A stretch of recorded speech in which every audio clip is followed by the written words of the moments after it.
Hola, ¿qué tal? ¿Cómo les va? Bienvenidos al 10º programa de Pensamiento Crítico. El momento económico, a partir de las decisiones políticas, está que arde. Es el comentario en cada mesa de café, en cada hogar, y no podíamos abstraernos desde Pensamiento Crítico. Por eso vamos a abrir este primer programa que tiene muchas voces, muchos protagonistas, apoyándome como lo hacemos habitualmente en la placa que gentilmente nos brinda nuestro director. La inflación como problema. Ahí está. Vamos rápidamente con algunas variables. El porcentaje de inflación, de aumento de precios, de índice, de marzo de este año fue del 2,3%. Esto hizo que el primer trimestre, todavía no se conoce abril, sumara un 6,7%, lo cual puso en observación y en duda permanente la pauta oficial, la perspectiva que trazó el gobierno de llegar a un 15% en el año, lo cual ya prácticamente parece imposible. Pero también tenemos otra placa, una segunda placa, que nos va a dar otros datos, otros comparativos que nos sirven como para empezar este programa que vamos a compartir. Ahí está, mire, seguimos con la inflación como problema. La inflación anual, digo, si medimos desde marzo del año pasado al último mes de marzo, que fue el último medido, fue del 25,4%. Comparémoslo con el año 2016, que fue del 40%, año crítico si lo hubo, y el 2017, el año pasado, lo más cercano, del 24,8%. ¿Dónde se ubicará la inflación este año? Bueno, el gobierno calcula que va a ser por debajo, aunque muy lejos de esa pauta, estimamos del 15% que mostrábamos en la placa anterior. Estos son números, estas son estadísticas frías, pero que van definiendo el presente. Por eso vamos a empezar a sumar voces, y en este primer bloque a dos ministros del área productiva de la provincia. Sergio Busso, ministro de Agricultura, y Roberto Avalle, ministro de Industria. Bueno, Córdoba obviamente que está en un contexto de mucho trabajo desde el punto de vista de lo productivo, lo hemos dicho, tenemos una mirada de potenciar y fortalecer lo que significa la producción en Córdoba, en todo lo que significa la cadena, no solamente lo primario, sino la transformación de la producción teniendo como objetivo el generar las posibilidades y oportunidades de trabajo. Creo que ese es el gran objetivo que tiene nuestro gobierno y que el gobernador ha planteado una agenda vinculada a eso. Por eso ustedes van a ver todo el desarrollo desde el punto de vista de la infraestructura, nuevas redes de caminos, repavimentaciones, mejoramiento de la red primaria, secundaria, terciaria, el tema energético, el tema desde el punto de vista de la conectividad a partir de toda esta red a través de los gasoductos troncales de Internet. Digo, estas son las condiciones que estamos preparando desde el Estado, las condiciones para que el productor, el emprendedor, tenga por lo menos el camino allanado en ese sentido. Obviamente que todo lo que tenga que ver con la macroeconomía está vinculado con el tema nacional. Nosotros vemos por ahí con alguna preocupación la situación de la economía, con altas tasas de interés, con alto endeudamiento y con esta inflación que realmente castiga muy fuerte sobre todo a los sectores de menores recursos, obviamente se hace dificultoso. Córdoba es una provincia muy particular, insisto, nosotros con Roberto recorremos la provincia y nos encontramos y nos asombramos de la voluntad productiva y las ganas de hacer. Obviamente para eso se tienen que dar estas condiciones. También nosotros desde el punto de vista de la producción primaria venimos en un contexto de cambio climático, tanto de inundación, anegamiento como de sequía, que obviamente en el último tiempo ha dificultado las condiciones de la producción, pero bueno, sabemos que el productor va a apostar al futuro, no tengo ninguna duda.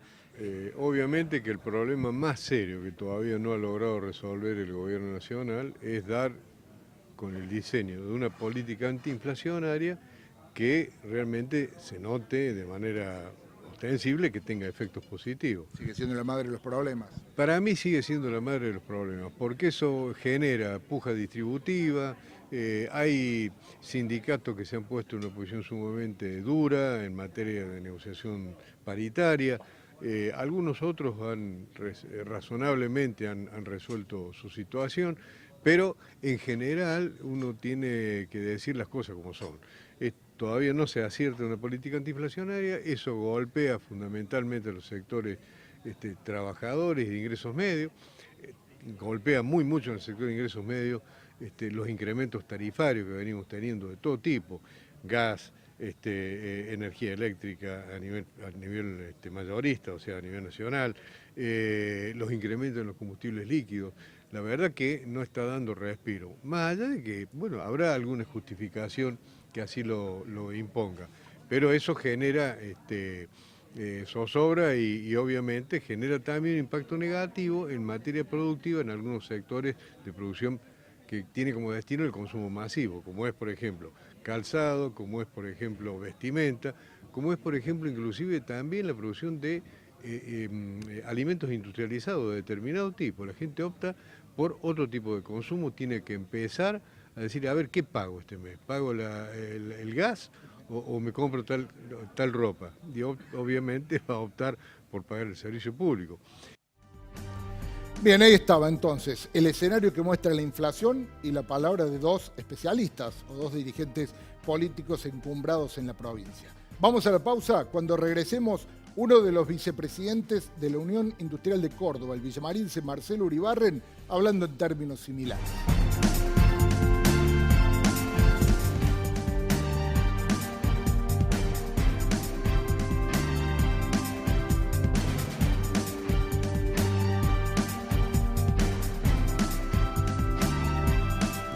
Segundo bloque de Pensamiento Crítico, está con nosotros el industrial Marcelo Uribarren, quien es actualmente uno de los vicepresidentes que tiene la Unión Industrial de Córdoba. Marcelo, buenas noches, gracias por estar en el programa. Hola Leo, ¿cómo andas? Buenas tardes. ¿Cuál sería la primera definición de cómo está hoy el sector industrial, particularmente en lo cercano, en lo que nos toca, que es la provincia de Córdoba?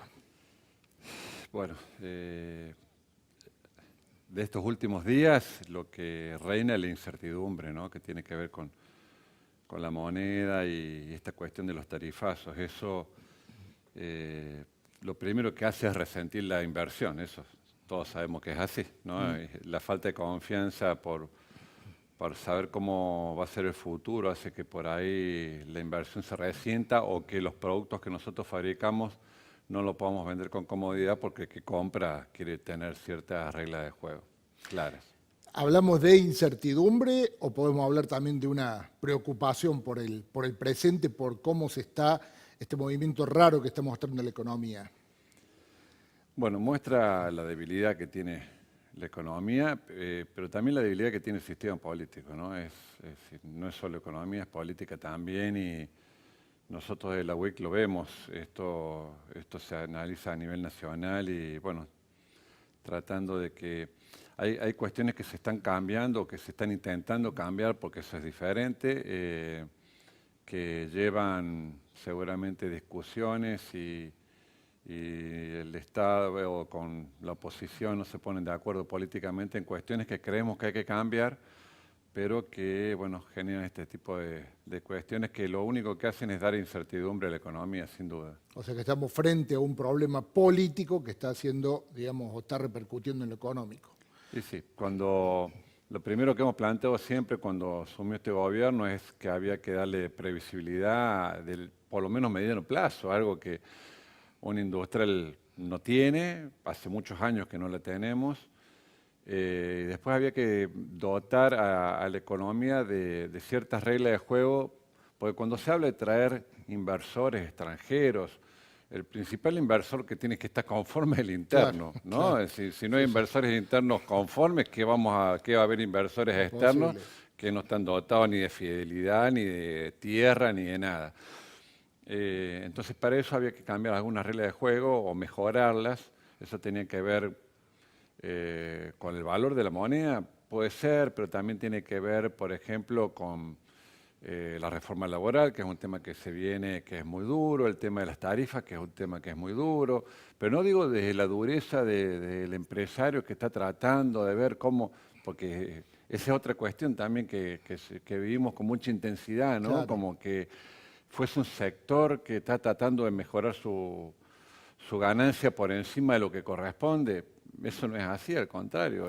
¿Sienten que por ahí las decisiones políticas o el discurso del político, del político que gobierna, le tira de alguna forma al empresario el rol de el malo de la película o le trata de compartir este rol? Es muy fácil ver cómo, por ejemplo, cuando nosotros decimos que hay que ajustar puertas adentro, que tiene que ver generar un equilibrio fiscal en las empresas, que ganen y no pierdan.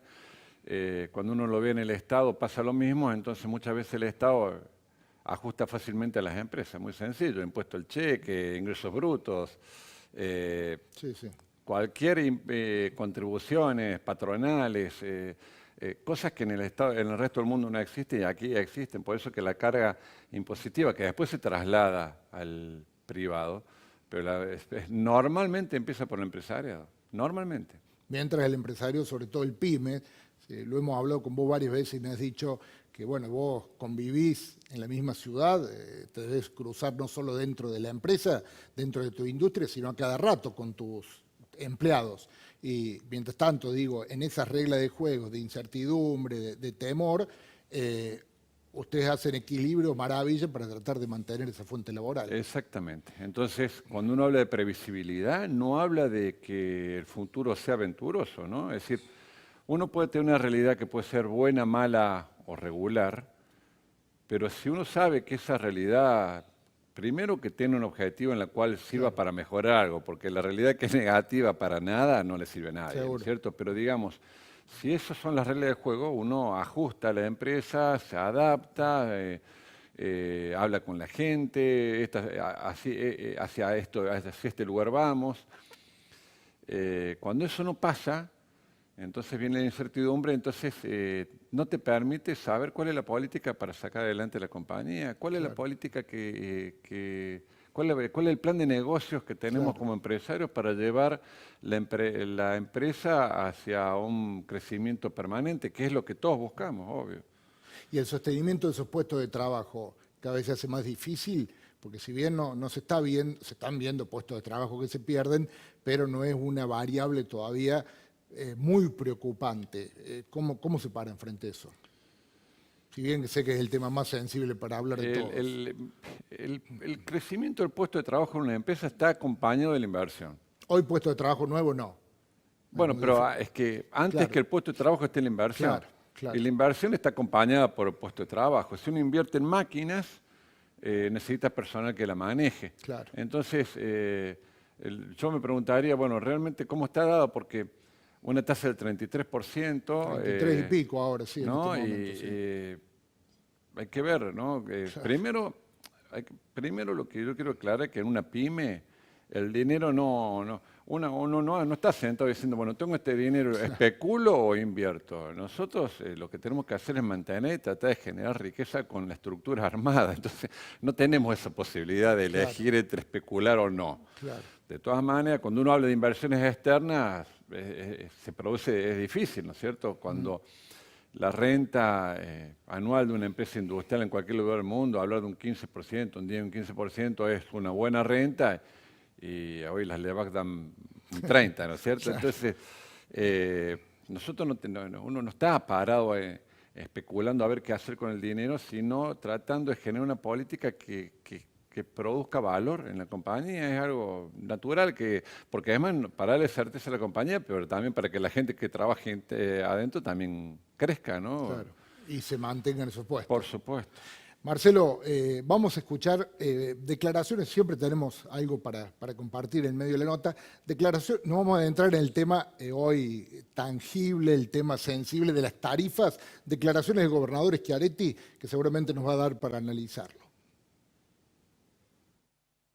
Quiero reiterar que la fijación de las tarifas de generación de energía eléctrica y de gas natural es responsabilidad exclusiva del gobierno nacional. Y quiero recordar además que los peronistas no cogobernamos. Por lo tanto, no corresponde que sancionemos ninguna ley en relación al tema de las tarifas en el Congreso de la Nación. Lo que sí hacemos, quienes tenemos responsabilidad de gobierno, es cuidar a los sectores más desprotegidos de nuestra sociedad. Por eso he tomado la decisión que aquí en Córdoba, a partir del día de la fecha, no se cobre impuesto a los ingresos brutos a los beneficiarios de la tarifa social de luz en todos sus aspectos y a los beneficiarios de la tarifa social de gas. Bueno, ahí hay varias cosas. Hay una primera parte política donde sorprendió, esto fue ayer a última hora, Schiaretti parándose en contra de la acción del propio peronismo en el Congreso de la Nación planteándole que no está de acuerdo con este proyecto que se quiere tratar la semana que viene de retrotraer tarifas. Hubo también, Marcelo, una expresión de parte del grupo de los 6, que integra entre ellos la Unión Industrial de Córdoba, de alguna forma en términos similares. Sí, el tema es mirar el fondo de la cuestión, que es el déficit fiscal. Si no se toca y si no se mejora el déficit fiscal, todo el resto es maquillaje y endeudamiento público. Entonces, ¿qué parte del déficit fiscal se soluciona de manera genuina? Yo te diría que la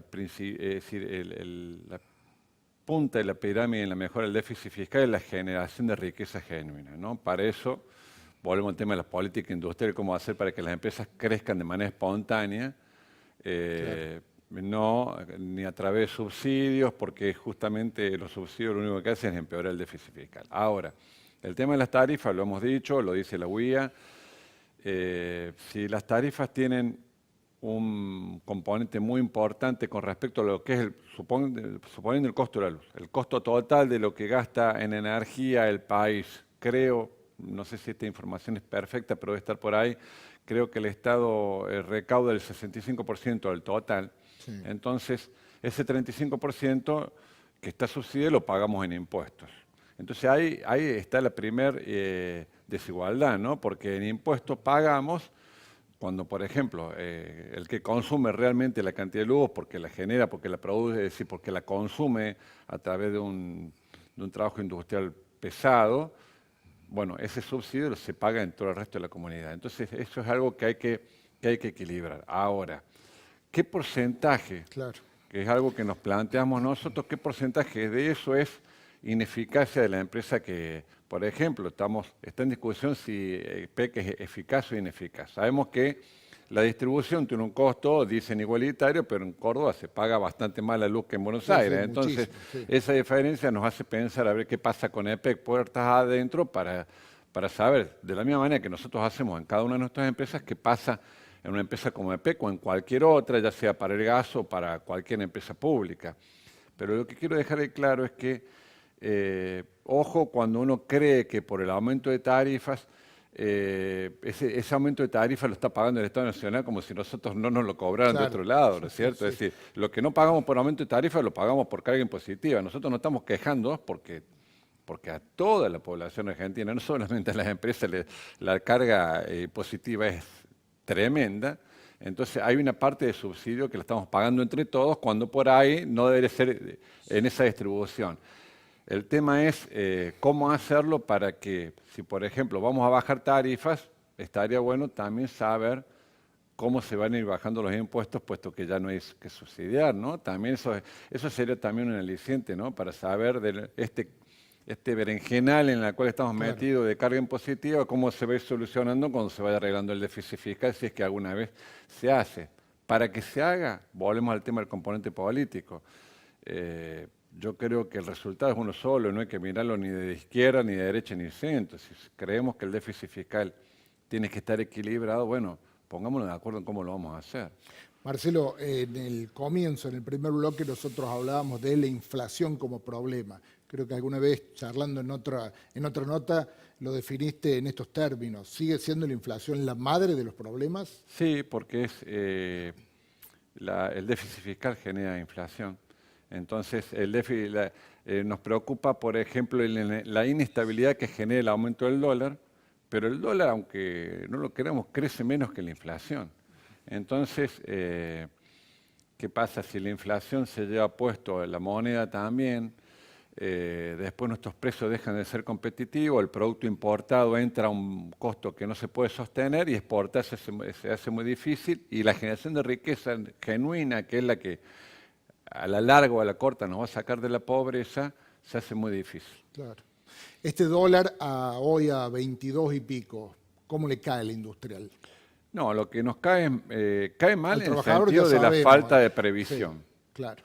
Es decir, si esto formara parte de una estrategia, de un plan en la cual dijeran, bueno, vamos a mejorar, una de las partes de la competitividad va a ser por baja de impuestos, esta parte por mejora en en el tipo de cambio relativo, porque de eso se trata, que sea relativo. Si aumenta el dólar un 10%, pero aumenta la inflación un 20%, no hay devaluación. Entonces, si las variables crecen o mejoran para mejorar la competitividad, está bien. Pero si lo único que está pasando es inestabilidad que hace que uno no sepa cómo conducir, nosotros no lo vemos con tranquilidad. Marcelo, una de las grandes citas que tiene la industria cada año es el precoloquio y luego el coloquio de la Unión Industrial de Córdoba.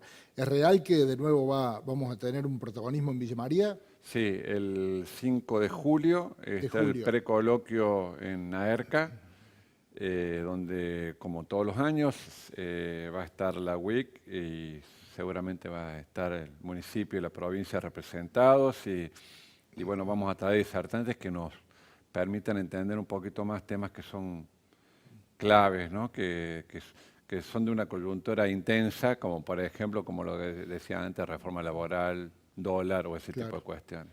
Un industrial amigo, cuando le pasé por el grupo de WhatsApp que tenemos del programa, el promo del programa, me tiró una data y me dijo, Villa María, AERCA, y el sector PYME va a tener un protagonismo manifiesto de cara a no mucho tiempo más en la Unión Industrial de Córdoba. Y cuando pregunté, me dieron el nombre de Marcelo Uribarren como potable candidato a dirigir la Unión Industrial de Córdoba, de la mano de AERCA y llegando a un sector PYME. ¿Qué me puede decir de eso? Bueno, la posición que hoy tiene AERCA en la UIC es yo sé que usted no lo quería decir hoy. Una vicepresidencia ya es... Sí. Eso muestra el protagonismo que tiene AERCA en las decisiones que tienen que ver con la industria y también con el comercio, porque con el comercio en FEDECOM pasa lo mismo, ¿no es cierto? También tiene una vicepresidencia y... Ezequiel Cerezo. Sergio Montaner también está en la UIC. Sergio Montaner está en la UIC y ha sido vicepresidente antes que yo. Sí. Bueno, pero no nos vayamos al tema. ¿Tiene algún viso de realidad? Puede ser. La asamblea va a ser a fin de julio. Sí, y bueno, hay algunas conversaciones, ¿no? La verdad que el grupo que estamos montado en la UIC, más allá que pueda ser yo el presidente o pueda ser otro, nos da la tranquilidad que que la representación es una representación que tiende a que las pymes cordobesas tenga más fuerza o por lo menos pueda defender mejor sus derechos, porque esa representación sí tiene importancia en función del criterio que tenga la política, la conducción, ¿no? Entonces, todos sabemos que las grandes empresas se defienden por sí solas y es necesario tener a las vitales, pero bueno, en una pyme por ahí es tan heterogéneo el panorama de las pymes cordobesas, ¿no? De autopartismo, agro, alimentación, minería, bueno, es tan heterogéneo y cada uno de esos sectores vive la realidad de hoy. Los elementos que funcionan o no funcionan son los mismos, pero las realidades son distintas. No todos tienen que competir contra producto importado, no todos exportan. Algunos viven de la obra pública y el que no vive de la obra pública, que hoy está tan fuerte, tiene problemas que, aunque las variables sean las mismas, ¿no? Entonces, el rol de la UIC es justamente tratar de medir esas variables y ver dónde poner el foco de interés. Marcelo, ha sido un gusto y muchísimas gracias por haber venido al programa. Gracias por invitarme, un placer. Bueno, nos vamos por la 2. Pónganle una ficha por ahí para fin de julio que AERCA, que este señor que tengo acá sentado a mi lado, que una pyme pueda ser la próxima conducción de la Unión Industrial de Córdoba y por ende Villa María también. Vamos a la pausa.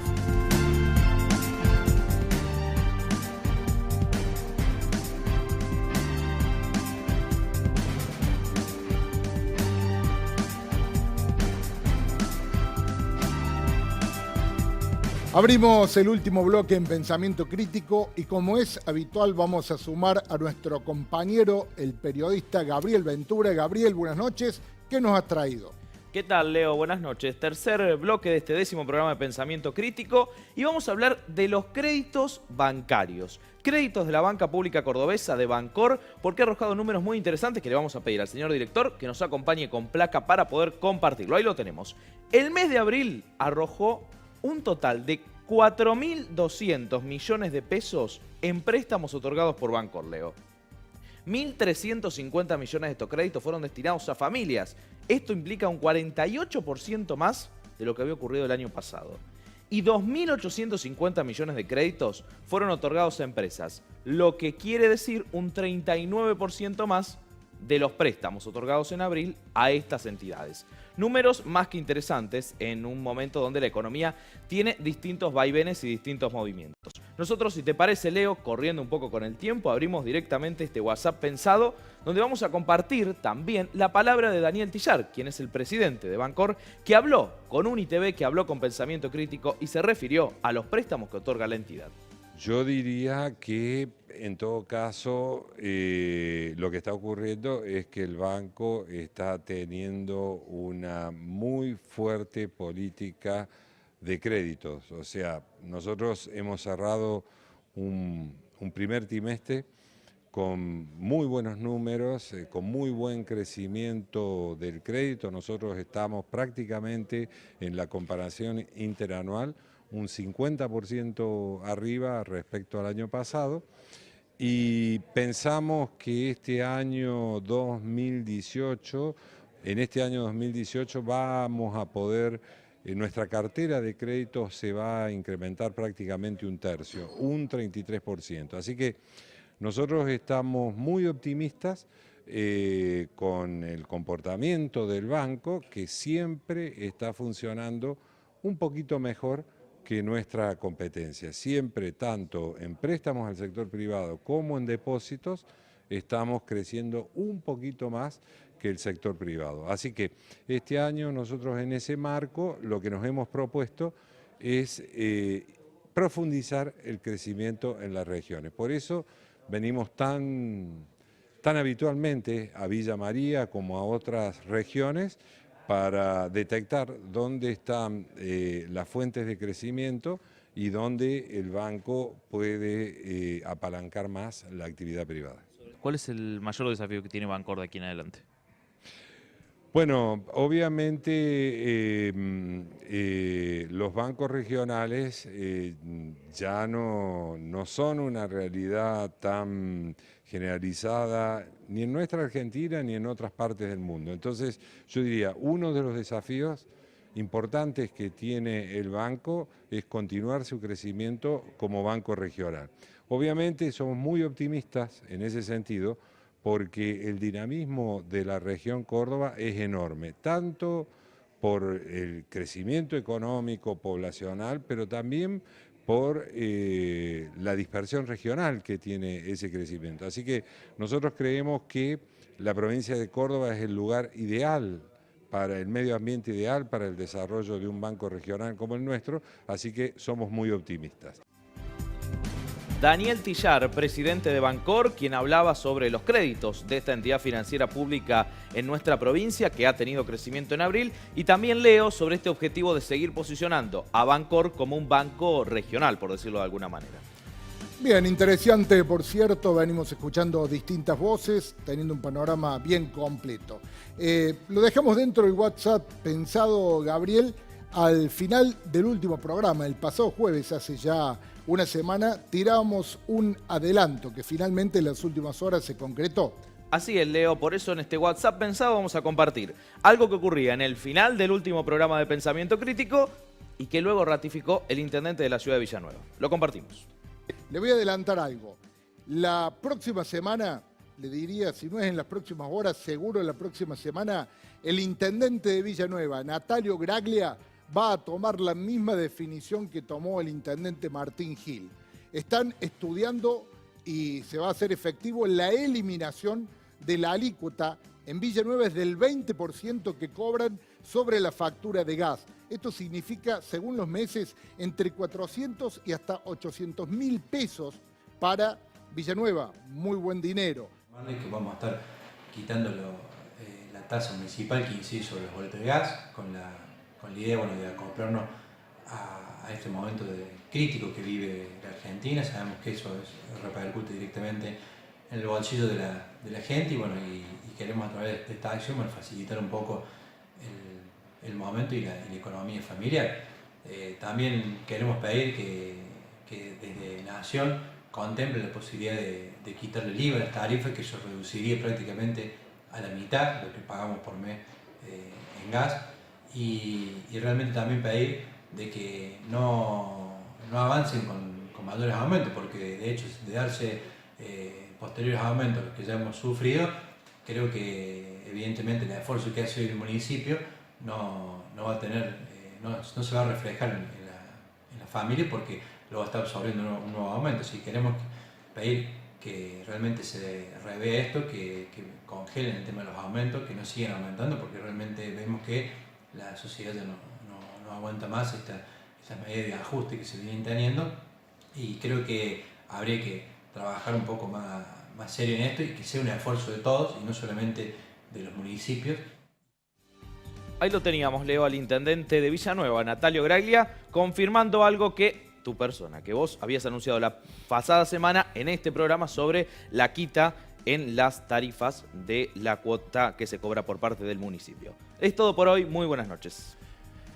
Bien, Gaby, muchísimas gracias. Nosotros también nos despedimos solamente con un dato que tiene que ver también con Villanueva. Luego de eliminar el 20% que se cobraba en la factura de gas, anoche, a última hora, el Consejo Deliberante emitió una resolución dirigida al propio ministro de Energía de la Nación, a Aranguren, pidiéndole que la Nación elimine lo que cobra el IVA a las facturas tanto de gas como también de luz y de agua, y también solicitándole que por el término de un año no haya más incrementos en distintas tarifas en el país. Esto lo resolvió unánimemente ayer el Consejo Deliberante de Villanueva. Por nuestra parte nada más, muchas gracias y el próximo martes lo seguimos pensando juntos.